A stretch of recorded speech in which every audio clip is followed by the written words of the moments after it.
the Baen Free Radio Hour.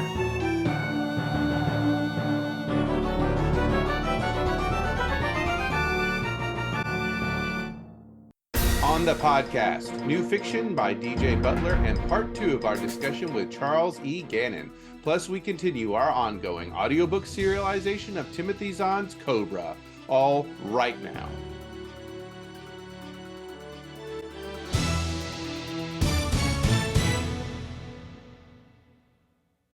Welcome to the Baen Free Radio Hour. It's a pleasure to have you along. I am Baen Associate Editor and your podcast host, David F. Shirod. Today, we bring you part 2 of Griffin Barber's discussion with Charles E. Gannon about Gannon's latest novel, Into the Vortex. If you haven't had a chance to listen to part 1, be sure to check it out at Baen.com, where you can find a complete archive of all our past podcast episodes. And now, the news.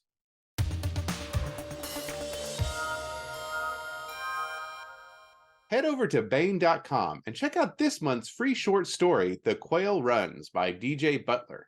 This story is set in the same universe as the new release.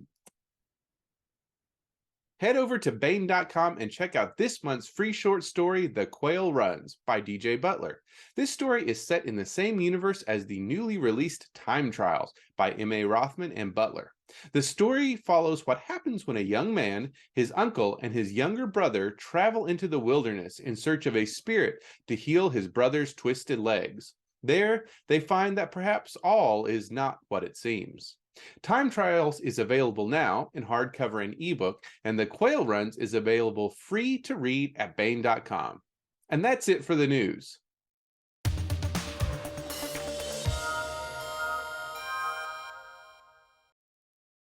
Yeah.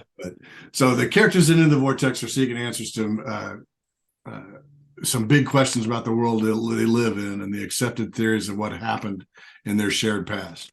I couldn't help thinking this should be the preferred mode of operation for us all, that we seek the underlying answers to why things are as they are. But I also saw the danger in the questions they asked brought upon the characters. Can you unpack some of that theme for us? The questions we ask can be unsettling to people.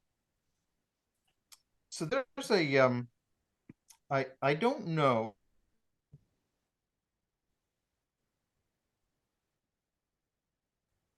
if it was a theologian, professional who wrote this at some point, but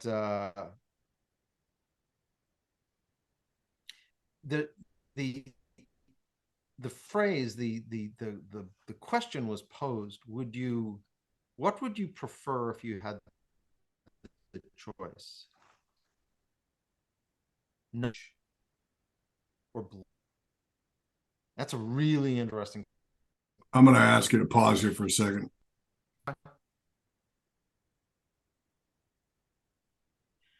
So I don't know if it was a theologian, a philosopher, or a professional liar, like a writer like myself, who said this or set up this this sort of conundrum, and it doesn't sound like it, but if you think about it, I think a lot of people will find it so. And the term was either, what would you prefer, truth or bliss?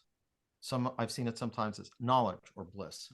And right. I think that's when you're talking about unpacking it, because, the search for knowledge, that's a good thing, which is sort of the thing that I think you're saying. And also, knowledge is power, right?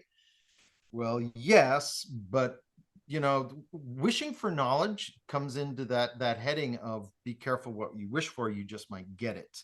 Right. Because what we have knowledge of constrains our life. And it perhaps may, what if, for instance, you knew that there was a single deity, it's a monotheistic cosmos, and if you don't do everything, including all of the dietary things, you are now doomed to hell, and there's nothing you can do about it, and the end. Or, on the other side, the Nietzschean moment, which is, he didn't, when he said God is dead, it's basically saying humanity doesn't need God anymore to explain all the things that it observes, but it's those two things. But the certainty of either one is a powerful and not necessarily joy-inducing mode. So there's a little bit of the Matrix, I think, in that question. You know, do you take the pill? I forget the colors. Blue pill and red pill. Yeah, but which is which? That's what I forget. The red pill is the dangerous one, I think. Yeah, the one that is okay. So the red pill is reality, and the black pill is whatever you like. Right. Bliss, if you will. And so this is a lot of my, and this is a theme which I know people have definitely seen probably across my work. It's by no means restricted to this one, but I get to ask different kinds of questions in a fantasy because I would say in a science fiction work, unless you are going to suggest innately that questions of deity can be answered decisively and that it's knowable, questions of true cosmology are a little bit out of its boundary. It's sort of limited to ontology, the nature of being, right, and maybe the nature of the cosmos, but you know, this gives me an opportunity to ask all sorts of questions that sort of fall outside of the realm of what it is probably possible to know when the limits are constrained by a true science fictional paradigm. Right.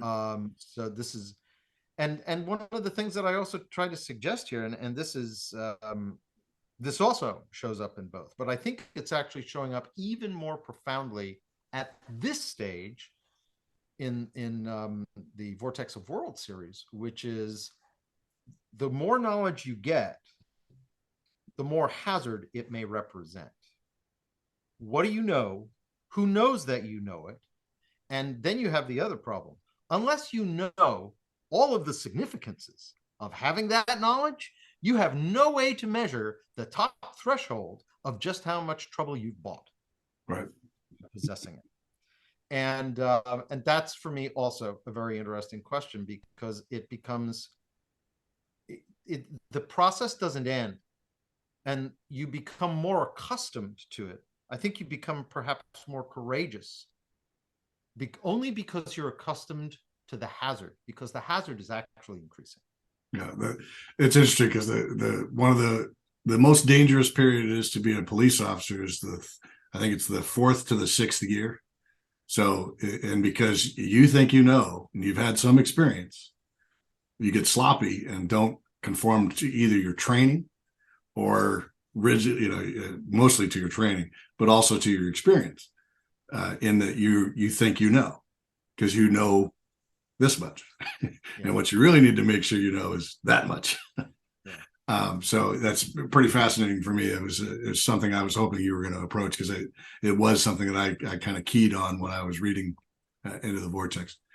So there's, and just to bring it out, I would also think in terms of deep undercover work, because it's one of the things that I find sometimes lacking, or maybe simplistic in certain fantasy books, is you either have, it's too often it boils down to the big bad and the big good, or the underdog good.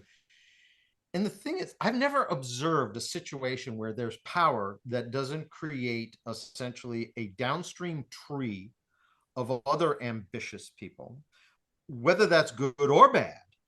And the thing is, the deeper you go into what I'm going to call protected knowledge, you have no idea how high that goes. I think Clancy did that very well a couple of times.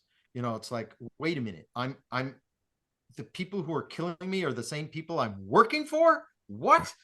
And it's that sort of thing that to me is also of great interest. And I'm having fun with it in the series. Cool. So there are lots of ruins and historic places introduced into the Vortex, and mention of cataclysms. Yes, multiple cataclysms. Were you thinking of any particular terrestrial ruins or ancient cultures as you created the varied settings of Into the Vortex? Sometimes. Probably the ones that, well, now this is an interesting thing, because you're talking about two different worlds. Right. There's the world that everybody knows from the first book, and then there's a world. Put a asterisk next to that that we also another one that we encounter, and the ruins there are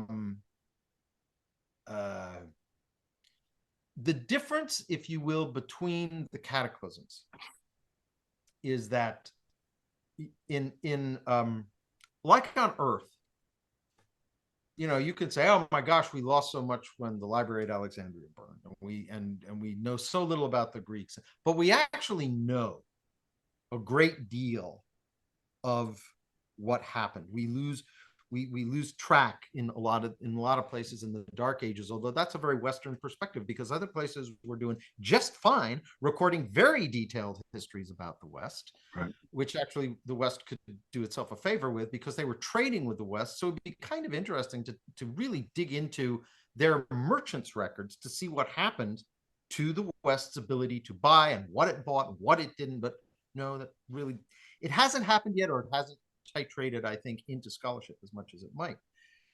But the at least other not Western scholarship, yeah, right, exactly so. Yeah. But the first world, the world of Arrdanc, is a little bit like that world.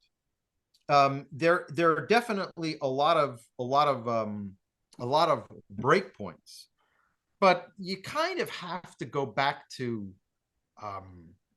They have the equivalent of a reach back to where a lot of the history in the areas, the sort of the Mediterranean basin, if you will, Sumer and Assyria and even Phoenicia, and you go back and you know a lot of that stuff is lost, but it's there, and we know things about it. We can actually still see some records from it, and they have that same sort of slow mist.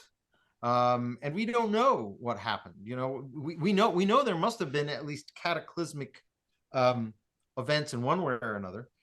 We know that there was huge temperature change.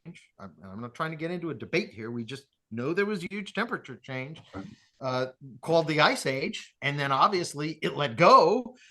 And these were for all we know, there were growing. I wouldn't want to say cities, but if you will, stone and possibly copper capable cultures, which could have been entirely erased by both the weather and the events of those times.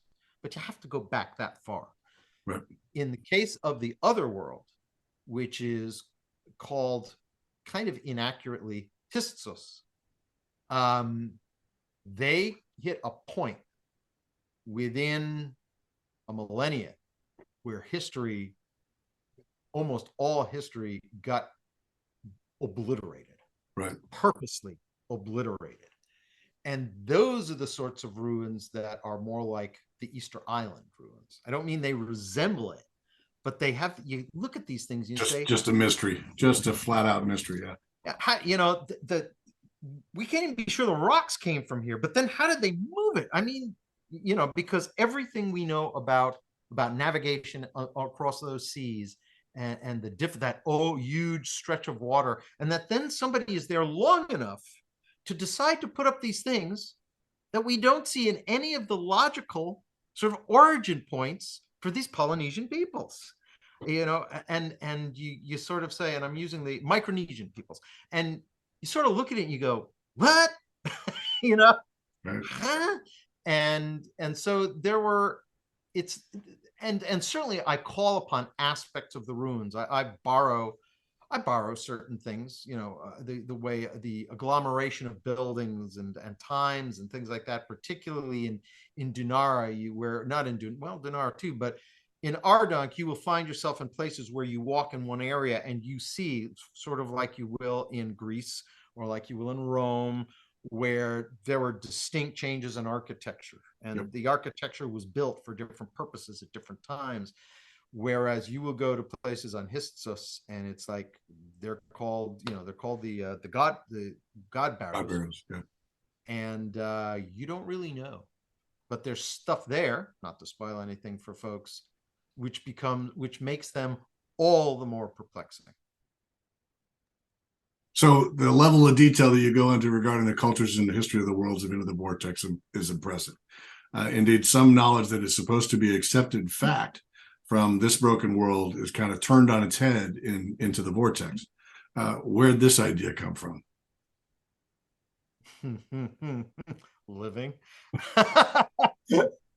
I mean, I spent the first at least 2 decades, even 3 decades of my life watching people say, we're probably the only star with planets around it forever. And again, and again, and again.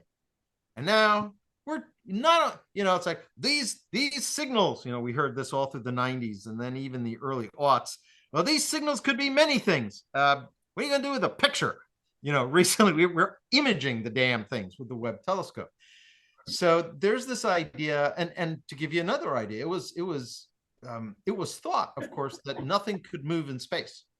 What's called the reaction principle of chemical thrust rockets, or any rocket that puts out a plasma against which the next wave of plasma is pushing, which is the propulsive force, was deemed impossible, even though you had 3 individuals at the same time who could not read each other's works proposing it.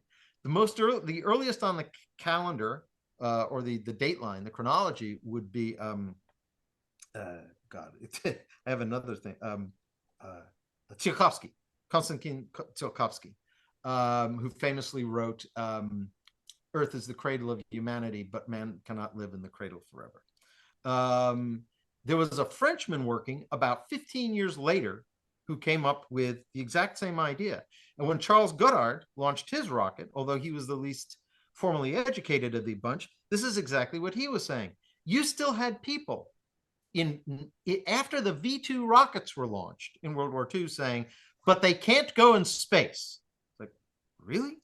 And then, of course, did anybody jump up and say, I'm wrong, come the 50s? No, crickets. And so I guess you could say that there's, like I say, this is why I say living, because we live eternally. I understand why people want to believe that they have knowledge, but as a guy by the name of Karl Popper, who's essentially a philosopher about knowledge, said the only fact you can really have is a fact of negation. In other words, every time I go over their house, the television is on. That's a law of nature. I've seen it again and again and again. And then you go over, it's not. Not a law of nature. But then, so you see a thing and you never see it disproven. You don't know if at some point, or at some phenomenon in the universe, like the laws of gravity or this, that, or the other thing, takes a break, goes on holiday for like a microsecond. If it does, it is not the absolute law you think it is, which is why most responsible scientists don't talk about fact. They talk about a settled hypothesis. And so this is, I accept that I am living in a state. I accepted a life of essentially permanent cognitive dissonance, that I have to accept as though they were law, a lot of things in my existence, but it doesn't mean they are. And I don't get to relax, and I don't get to say, well, it's been 82 days since I said that could be a law, so now it's going to be a law. The universe doesn't care what I frickin' think. It doesn't care what any of us think. And so there's this part of me that really is I think invested in the ramifications of I was about to say false certainty, but I'm not so sure that isn't almost a needlessly repetitive phrase. Right.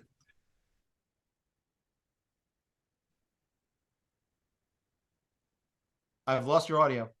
So getting away from the kind of theological or theory of... Just so you know, Griffin, I lost your audio. Okay, is it back now? It is back now. You were in the process. I was repeating myself, so we're good. Or that's okay. And you were feigning amusement at my last point. No.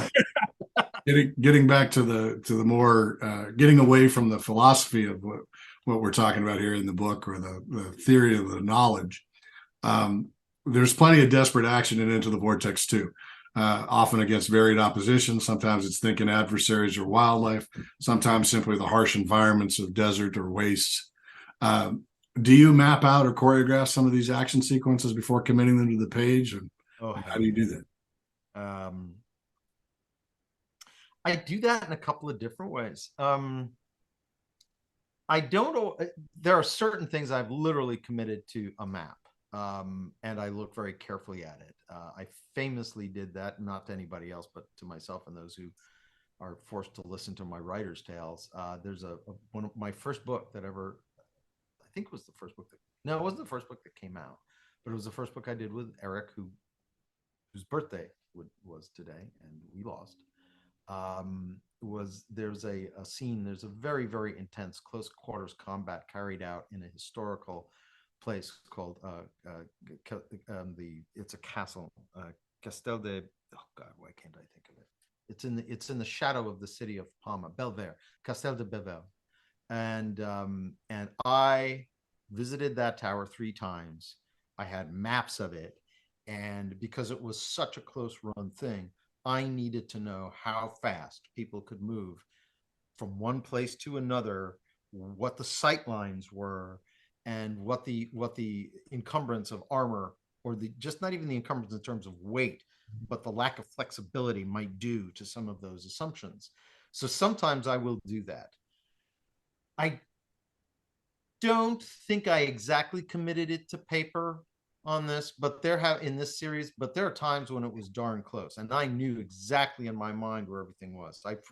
And this is the sort of thing that I have a background in both film and designing games, and between the two of those, you work with maps and you work with storyboards, which are, as anybody who knows it, forgive me, but basically before a movie is shot, notionally you know what each shot is going to be, because there's a little sort of a thumbnail of it that a sequence of them have been written up. So I have that in my head, and that's essential, I would say, for close run battles, particularly those that turn on a key, and particularly a key unexpected event. Right. You have to know where everybody is and how this one new, sort of token on the board changes the conformation of the board. So that's one of the things that I do. And I try to make it so that when a previous editor at Baen, Tony Daniels, he said he wanted a fantasy from me. And he said, what I'm looking for is something in which every move, every stroke of a sword counts. It's sort of, it's there, it's not. And I was totally good with that. He had reservations about the ideas that would have led to this series, but that's always kind of how I want to write. I don't try to detail everything. You can't. A single fight scene involving a half a dozen people from either side would be almost impossible to write because of the simultaneity of action. And to really describe what they do, why they do it, how an interruptive action changes what they were thinking 0.4 seconds ago. Right. Good luck, but that's why we have film. That's my feeling. And even film is hard put to that because the camera can only be in one place at one moment. Right. And if you think that film catches everything that's important, no, that's why we have zoom ins, particularly crash zoom ins that basically say, look at this. You didn't expect that. If you don't have that, you don't understand where everything changes. And it's also not realistic. You're not seated in one person's point of view. You're revolving around the combat. Kind of thing. So having been there and done that a few times, you're pretty much seated in one position. And, if you're having an out of body experience to witness what's going on around you, things have probably gone pretty bad for you. Or it has to be valid, and and this is when I think it's got to be important enough that it validates a point of view change. Right. And if you put a point of view change in the middle of the fight, my feeling as an author is I'm all about that, as long as you make sure it has commensurate payoff. Right. So I particularly like the care that Druadaen takes with his various mounts and how that care informs his actions and results. What kind of research did you do in order to present this important aspect of pre-modern travel that's, frankly, I feel totally underrepresented in most fantasy? I had a research expert, a daughter who at that time was an equestrian who was competing quite successfully. But her interest in horses was ultimately not in the competition. It was more about them as animals. She's a very, very enthusiastic about wildlife in general. I had a huge fondness for horses and still does, and learned a whole pile about them through her. Also, one of the things, just also in the course of reading, because I would have that same sort of feeling that you would. It's like, if horses are just like cars and you can just plug in a key, okay, let them roam in the grass. Right. My God, I mean, if they eat grass that's too wet or too loamy, they get colic. That's the end of the horse, or can be, or it's certainly the end of your adventure, unless you're carrying forward on foot. How they throw shoes, how often they have to eat, why there are different food types. The different things that different horses are used for. It's been growing. Writing in the 1632 universe, I also came to it there. There were a lot of people who were very, very expert about horses. One was a real bona fide expert there, and I paid close attention to everything she wrote, critiquing the way horses were represented by folks who hadn't had the good fortune of being exposed to her expertise beforehand, because she was also a kind of very, I don't want to say retiring, but she wasn't a person who'd sort of say, I know about horses, I'm going to tell you everything, listen up, you damn fools. Right. So yeah, and it also, because one of the things is, what I'm frequently amazed at is we have these caring characters, in fantasies, and it's like, the horse died, what the hell? Right. Which is one of the reasons why I put Ahern actually initially has a dog with him. And it's a big, tough dog in the first book. But he says, I can't do this. I can't keep up with the horses. The horses just take us from place to place. He comes with us when we fight. Nah, I can't do this anymore. And one of the things that I'm trying to do is I guess, get in the way of the and this comes in. There's a lot of stuff I've done in both books. I was doing more of this in the first book. I grew up in the age of Dungeons and Dragons. I'm old enough that I existed for 13 years before it did, and back when it was a closeted, pastime that now sort of sits and says, "We won, haha." No doubt. So one of the things that I saw so many tropes. I saw and some of this is just also this is going to sound like a digression, but it's really important to why a lot of what goes on in the series goes on the way it does. The number of pointless combats, the amount of risk taken because you can be brought back from the dead, or you have more hit points, whatever the hell that means. Originally, I think when games became more skill-based, and you got a much better representation of these things in the books, for all of the flaws of, for instance, Robert E. Howard, and I don't think he had many flaws as a writer. I think he is a person whose cultural affinities clearly have not aged well and were unfortunate in his own time. But that doesn't mean that he could not write just exquisite, imagery in his prose, and also made it very clear that even the baddest warriors, the baddest asses, they were not eager to pick fights, because a fight is a really dangerous thing. It is exhausting. It is control is surrendered. Anything can happen. A banana peel can materialize under your shoe. If somebody hasn't done that in a comedy fantasy novel, they should have. And so one of the things that I was doing at every step of the way was taking those tropes and turning them on their head.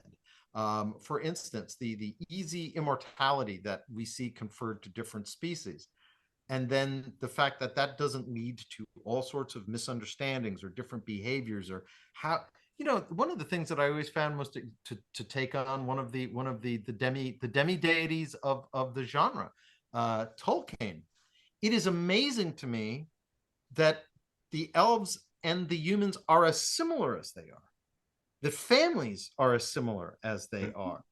That they are not made hugely complex by 19 generations of existing relatives, and all the things that would do. It is, I guess they're magical, so they only reproduce every so often, or they spend, they have to get, it takes 8 years to get in the mood. I don't know what the deal is, but the bottom line is that it struck me that they were truly creatures of, as you say, high fantasy. And I'm trying to work a little bit more, I guess you could say, an epic fantasy. And I wanted to take, because epic fantasy very often, to the extent that it deals with certain real things in terms of political structures and how realms operate and how people operate in realms, I wanted to pass that lens over everything. And the funniest things to pass it over, while yet nodding fondly in that direction, is some of the excesses and tropes that came not out of fantasy literature, but out of fantasy gaming.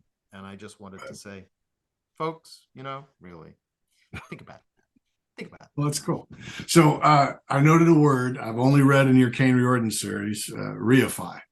Is this a sign there's a connection between your science fiction universe and that of this broken world and Into the Vortex? What a wonderful question.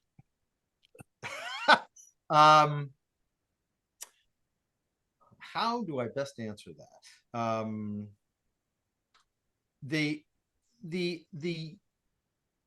I believe it is used in reference to the first form of portal that is encountered, which is called the shimmer. And the shimmer has a variety of very, very unusual properties connected to it. They will seem arbitrary, perhaps.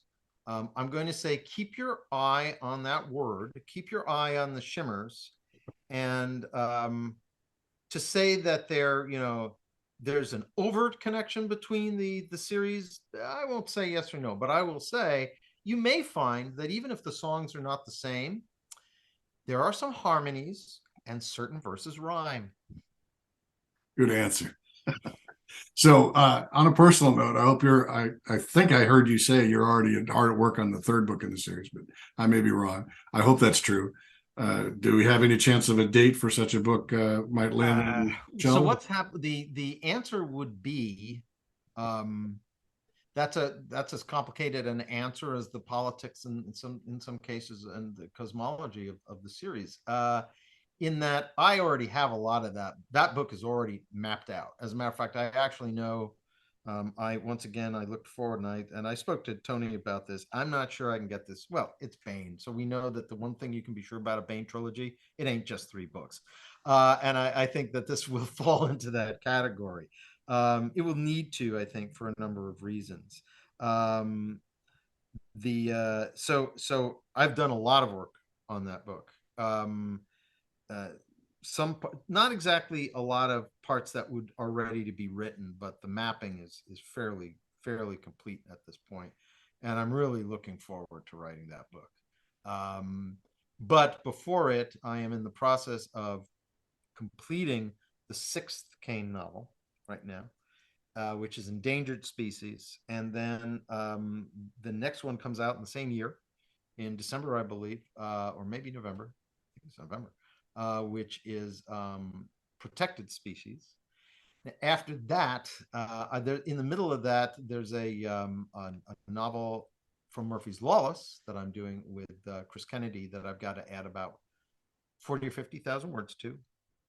And at that point, a whole bunch of things rise up that are less than certain. One is that there's a novel that I have to complete.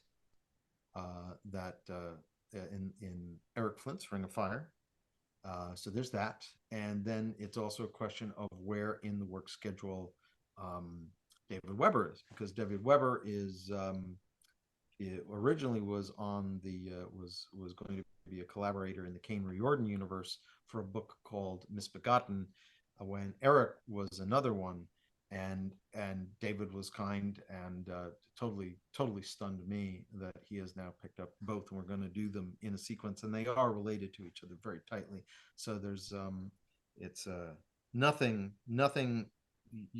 good can come of Eric's passing, but this was one of the less of the many personal and disasters that is bound into his passing, which is all the books that he had yet to write, all the writers he had yet to help, all the compassion and magnanimity he had yet to use to remind the universe that you don't need to be a dick. Gotta put more gravel in your voice when you say that. Yeah, you don't need to be a dick. Yeah, there you go. with the clear, interrobang at the end. There you go. But is at least that project has found if it was to have a worthy home other than beneath Eric's pen, it was happy enough to find that one with David. Very cool. So penultimate question then, what aside from its considerable raw entertainment value do you hope readers will carry with them long after reading Into the Vortex? It's raw entertainment value too. Actually, no.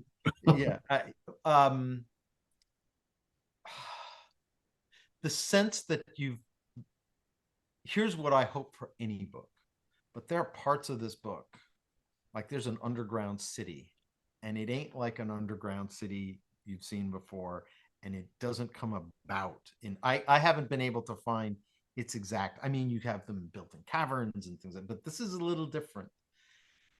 I hope you saw things and went to places and wondered at events that were so immersive that putting the book down was like waking back up into reality. That is what I always hope. Immersivity, and a sense that it wasn't just immersivity for its own sake. Right. And I actually think that there's a verisimilitude, without a certain degree of verisimilitude. And this can be high fantasy, right? Things can be happening all over the place. The rules of magic are left under the carpet, or down the block in a garage, or whatever the case may be. But at some point, emotional reaction, motivation, things that people, what is worthwhile to you? What will you sacrifice for it? Why is something worthwhile to you? These things have to ring true. And the core verisimilitude of human experience comes out. I hope that in addition to that, you feel like you were in a place that felt real to you. So I may spend a little bit of extra time imparting the vibe, but hopefully readers will say, time well spent. Yeah, I got that. Last question. What conventions can your fans hope to catch up with you at? Got to think which one. So I'm doing one thing before this even will come out. I will be at next Heliosphere in Piscataway, New Jersey. I'm a special guest there. I will be at Dragon Con. As always, I've been a guest there for years, and it's a great, man. I always try to make sure that I want to say, whichever one you hear about me, I am going to try to make myself as available. I want people to walk up to me. I really, as I've said, if it wasn't very stalkery, I wish I could go around to everybody who's ever bought one of my books, or personally hand deliver one signed saying, thank you very much. Because of you, I have the coolest job in the world. So even at Dragon Con, where it's madness and wall-to-wall people, and maybe other things, but we can't tell beneath the costumes sometimes, that I'll be there. And also there's a con in Texas. I'm not sure the venue yet, but it's called PCon. That's just the letter P -con. I'm guest of honor there with my friend Jane Linsgold, who's also another Baen author, also a fantasy author, and of course writes with David Weber. If it has to do with tree cats, it probably has Jane's had her paws in it. And I use paws meaningfully, don't I, Jane? And then I will be at probably at Capclave in Washington D.C. and in I think that's the end of September. And then I am a guest now. I'm a guest every year at TravelerCon, which is only about 150 people, but it is, if you played Traveler at any point in your youth or graying years, it is the place to be. And Mark Miller, who was there with me as the other special guest this past year, who was the godfather and emperor in disguise of the Imperium that he created, is going to be there again. So those are the ones I know about. There, I might be at LibertyCon. That has to do with schedules pertaining to school, business, and the military. And those. So I'm calling that a 50-50 at this point. But I'd love to see you folks at any of them and hear anything you have to say. I'm mostly interested to hear about you. You saw this. You suffered through this. You already know about me. There you go. So this has been Griffin Barber in conversation with Charles E. Gannon, author of Into the Vortex, forthcoming from Baen Books. Thank you for being with us today, Chuck. Thank you so much for having me, Griffin. As always, a delight.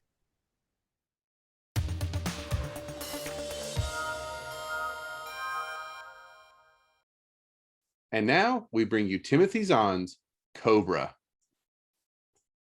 Earth's only hope was the Cobras. The colony worlds Arrdanc and Silvern fell to the Troft forces almost without a struggle. Outnumbered and on the defensive, Earth made a desperate decision. It would attack the aliens not from space, but on the ground, with forces the Trofts did not even suspect. Thus were created the Cobras, a guerrilla force whose weapons were surgically implanted, invisible to the unsuspecting eye, yet undeniably deadly. But power brings temptation, and not all the Cobras could be trusted to fight for Earth alone. Johnny Moreau would learn the uses and abuses of his special abilities and what it truly meant to be a Cobra. Chris was already in the anteroom, chatting with Johnny's assistant. "All set?" she asked as he entered. "All set." He nodded. "I'm officially off duty, leaving the fate of Caravel District in Theron's capable hands." Theron U2 grinned. "With any luck, the district'll still be here when you come back, Syndic," he said. "How off duty are you?" "I'm taking my phone, but it's going to be off," Johnny told him. "You reveal the override code to anyone short of a genuine emergency, and I'll take you to Dawa District and let the Ganchuas walk on you." "A fate worse than death," U2 agreed solemnly. "Have a good time, sir. Mrs. Morrow." Chris had left the car poised for a quick getaway, and a minute later they were driving through the moderate Rankin traffic, heading for the local aircar field. "Any problem with Corwin I should know about?" he asked Chris. She shook her head. "Tim and Sue said they can keep him overnight if we don't make it back by then. How about you? Any problems because of the other ship out there?" He glanced at her. "You never cease to amaze me, hun. I just heard about that a few minutes ago myself." She smiled. "That is all I know, though. The bare fact of a second incoming ship was coming through on Theron's net as I got to the office. Is it bad news?" "Not as far as I know. There's a member of the Central Committee aboard who I gather wants to tour the Dominion's colonies out here. I've included myself out of any ceremonies for this next week." "I wonder if the Dominion's planning to cut our supply shipments," Chris mused, "or whether the Trofts are making trouble." "If there's anything I need to know, Theron can find me." Johnny shrugged. "Until then, let's assume the visit is just political and act accordingly." They reached the airfield a few minutes later, and a few minutes after they were heading for Capitalia at a shade under Mach 2. There had been times, a lot of them in fact, when Johnny had regretted accepting the position of Syndic, of having exchanged the day-to-day problems of a single village for the executive headaches of an entire district. But having an aircar on permanent call was one of the spangles of the job that occasionally made it worthwhile. Not having to risk his life fighting spine leopards and falcons, of course, was another big plus. The last of the starship's passengers had been down for some time when Johnny and Chris arrived at the starfield, but with processing and all, the first of them were only then beginning to emerge from the entry point building. Taking up a position off to the side, they waited. But not for long. Suddenly, Gwen Moreau was there, and Johnny, a corner of his mind still expecting the 10-year-old girl he'd left back on Horizon, nearly tripped over his tongue calling to her, "Gwen, over here!" "Johnny!" She smiled, bounding over with an echo of the high spirits he'd always associated with her. For an instant he was tempted to respond by tossing her into the air, as he'd always done back home. Fortunately, probably, he resisted the urge. The introductions and greetings were a flurry of smiles, hugs, and general giddiness. Chris and Gwen had known each other well enough through tapes back and forth that the awkwardness Johnny had half feared never materialized. Gwen asked about her nephew, was assured he was like any other 2-year-old, except smarter, of course, and Johnny was just turning to lead the way out when she stopped him with a hand on his arm and a mischievous grin. "Before we go, Johnny, I've got a little surprise for you," she said. "Someone I met on the ship who's going to be working in the same town I am." Her eyes flicked over his shoulder. A ship-met fiancé, Johnny thought. He turned, expecting a stranger, and felt his mouth drop open. "Callie!" Callie Halloran's grin was a thing of truly massive proportions. "Hi, Johnny. Damn, but it's good to see you." "Same to you with spangles." Johnny grinned. "Chris, this is Callie Halloran, one of my teammates in the Arrdanc War. I thought you and Immel were planning to stay in the army for the rest of your natural lives." "Immel's still there," Halloran nodded. "But you clowns out here gave the brass too many ideas of what Cobras could be used for. I finally had one Iberian Forest Patrol mission too many and put in for a transfer here." "If you're expecting palace guard duty work in Dawa District, you can forget it," Johnny warned. "Chances are you'll be doing jungle duty and heavy manual labor besides." "Yeah, but here I'll at least be working more on my own, without some middle-level army officer looking over my shoulder." He waved a hand skyward. "Or maybe even get to help open up a new world like you did." "Palatine and Celian?" Johnny shook his head in mild disgust. "You want army thinking. There it is in spades. We've barely got a third of Aventine even surveyed, let alone settled, and they open up beachheads on 2 other worlds. Talk about straining resources and manpower, especially Cobra manpower." "Johnny," Chris interrupted smoothly, "you promised you wouldn't plunge us into Aventine's politics for at least the first hour, remember?" They all laughed. Johnny had not in fact made any such promise, but the hint was well taken. "Chris is right. I do tend to go overboard sometimes," he admitted, pointing them all toward the door. "If you're all adequately tired of standing around here, let's go get some dinner. Chris and I don't get to Capitalia too often, but we know where the best restaurant is." The meal was a resounding success. The food and atmosphere of the restaurant as good as Johnny had remembered. They spent some time catching up on Halloran's and the Moreau family's recent histories, the conversation then shifting to Aventine in general, and Dawa District in particular. Johnny knew relatively little about the latter, Dawa being one of the most recently incorporated parts of the planet, and he was rather surprised to find that he and Chris still knew far more than the supposedly up-to-date information the colonists had been given. They were working on dessert and the Aventine version of Cave when Chris casually mentioned the mysterious Dominion craft coming in fast on the colony ship's wake. "No mystery there," Halloran shook his head. "I heard about it back on Asgard. I assumed you'd been told too. That's Comité Vanis Darl, and some sort of special Cobra project that the Army and Central Committee have cooked up." "Darl?" Gwen's eyes were wide. "Johnny, that's the Comité Jamie's working for." "You're right." The name hadn't immediately registered, but now he remembered. Jamie had been with Darl's staff for, 12 years now? Any idea who Darl brought with him, Callie? "Boy, you Moreaus really get around," Halloran said, shaking his head in amazement. "No, I don't know who else is aboard. I only know it involves Cobras because Mendro and Baen had Frere Complex tied up in knots for a month while committee people crawled all over the place." "Doing what?" "Oh, I heard were rumors, but they had a lot of trucks moving in and out, and parking by the surgery wing. Sounds like they're updating the Cobra equipment." Johnny frowned. Have the Troughs and Menthisti been behaving themselves? Far as I know, maybe the Dominion's thinking about really pushing the colonization effort out here and wants to have more Cobras available. With Darl coming here for a final assessment, Johnny suggested. Could be. Gwen put in warningly. That's politics, you guys. Technical foul.